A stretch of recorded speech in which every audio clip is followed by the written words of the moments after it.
Well, hey everybody, it's Sandy and welcome back to my channel dedicated to helping you advocate for your own health one topic at a time. So guys, today I want to talk about booster shots.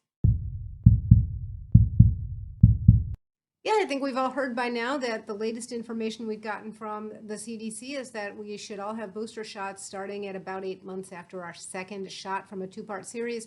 I don't think as of now, as of the time I'm doing this video anyway, that there's any recommendation on people who got the one-shot J&J.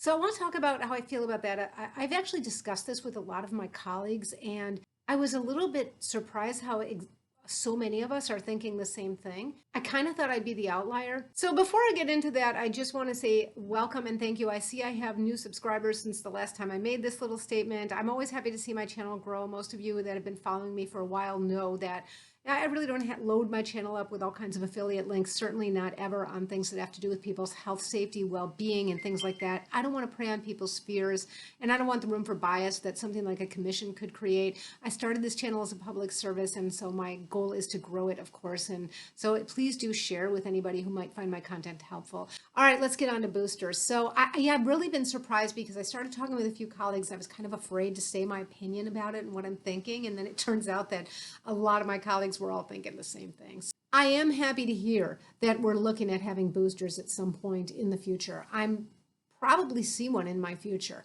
I'm just not exactly sure which one yet, and I'm pretty sure it's not going to be right at the 8-month mark. And I'm going to explain why. First of all, I do think there's a big difference between a booster and a third shot in people who are elderly or immunocompromised. So I've talked about this briefly in other videos that's actually been studied. So a flu vaccine, for example, is given as a one-shot deal. It's not a series. So most of us go get one flu shot. And in people who are immunocompromised, for example, they don't get the same response. They don't build the same amount of immunity that people who are not immunocompromised. And what has been studied is what happens if you give them a second flu shot. And if you give them a second shot, it turns out that they build the immune response that looks more like everybody else's. So I kind of think of this, what we're calling a booster, when it comes to people who are immunocompromised or people who are elderly too, for the same reason, I kind of like to think of that as that's really a 3-shot series. That's what I think we're going to find is necessary. And the rest of us, a third shot would be more like a booster. So why am I uncertain about when I'm going to get it or which one? Because right now they're saying if you had Pfizer, you get Pfizer. If you had Moderna, you get Moderna, and you do it 8 months after the second shot. I do see a little bit of arbitrariness, is that a word, in the 8-month recommendation. And I don't know if we really know for sure that 8 months is ideal, if we need a little more, if it depends on which shot you had. We do have a lot of data coming out of Israel, and that's Pfizer. And I think largely we've been sort of cross-referencing Pfizer and Moderna, but I'm not sure that you can completely cross-reference Pfizer and Moderna when it comes to this. If you look, the dosage of messenger RNA in Moderna is much higher than that in Pfizer, and we don't have any other huge-scale studies, something like what's going on in Israel with 9 million people or something. We don't have anything like that with Moderna, so I am a little bit concerned about making a recommendation that's broadly cross-referencing between Pfizer and Moderna. The other reason I'm a little concerned about that is because there does seem to be a difference between those two vaccines in how they respond to the Delta variant. And confounding variable number 2 is that everything right now is predominantly the Delta variant, especially in Israel. So when we see this information coming out that the immunity is waning, I haven't seen a whole lot that tweezes apart these confounding variables and says, is the immunity waning because this vaccine is not really capturing Delta? Is Delta evading it? And therefore giving more of the same vaccine might or might not be helpful?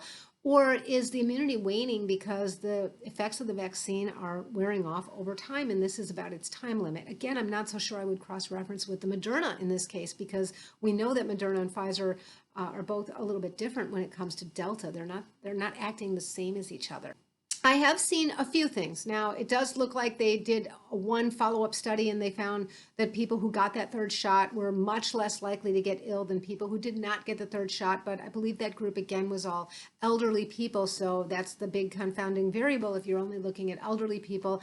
I kind of think that elderly people probably need a third shot. It's just part of their normal series. Their series would be a 3-part regimen. Well, the other thing I'm looking for more information on, and where it gets a lot more complicated and nuanced, and I don't know if we're really going to know everything in short enough order, But there's a lot more to immunity than the quantitative antibodies circulating around in the blood. For one thing, I heard a lecture slash QA session at Mayo Clinic Grand Rounds, and it was given by a vaccinologist. And he sort of went over, actually, he went over a point I had no idea about, which is that there's quality antibodies and there's quantity of antibodies. And just because you boost quantity doesn't mean you're always enhancing the quality. I did not know that. So that's issue number one. But issue number two, and for me, probably the biggest issue, is that it's a bit of an oversimplification to just look at the quantitative antibodies in the blood, because that's only one prong of the immune response. You know, there's also T cell immunity that's imparted by these vaccines, and those are cells that are sitting in the bone marrow asleep and waiting to muster the immune response if the antigen, in this case the virus, were to come back. Well, I shouldn't say the virus come back if you never had the disease, if the spike protein were to come back, because that's what your immune system has been trained to recognize with a messenger RNA vaccine. So your body doesn't really have the need to continue to produce these antibodies at that same rate, but it does have the blueprints. And so there are messaging mechanisms in your cells so that those T cells will be notified, hey, the antigen is back. We got to get going. We got to make some more antibodies. I'm not saying that as the quantitative antibodies wane in the blood, that you're not going to be increasing your risk of getting infected.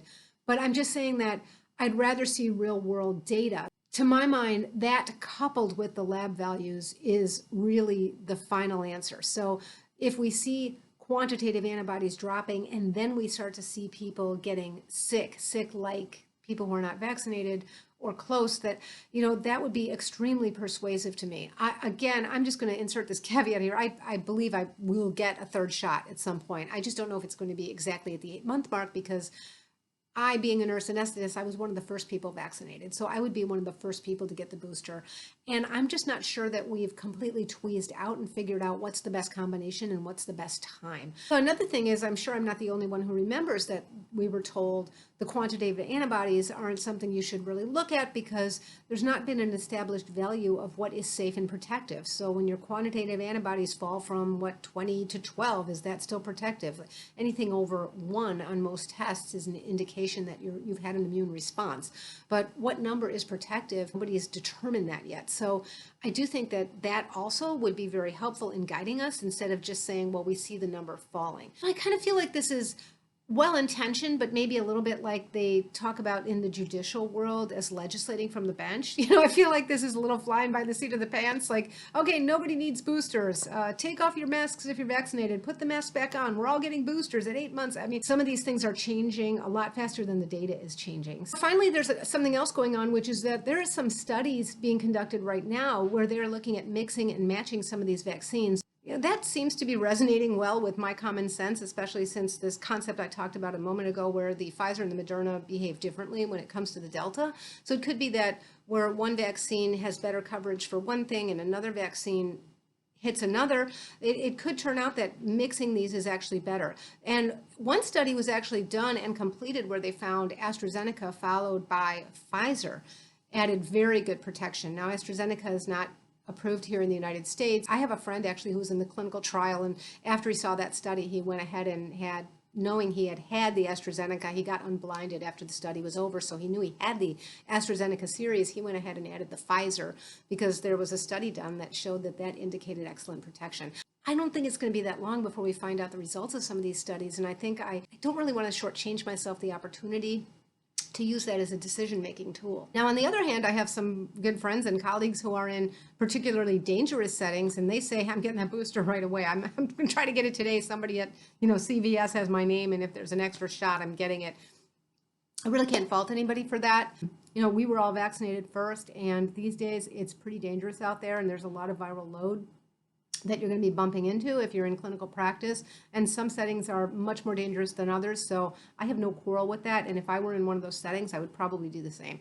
So I kind of wonder if by the time I get this video up, even there's going to be more information and some more data that comes out, and it seems like sometimes I can get a video up and then already some aspects of it have been shown to be true, not true, whatever it might be. So let me know what you guys are thinking about booster shots, and I will keep you informed about what I'm doing it, or rather when I'm doing it and which one.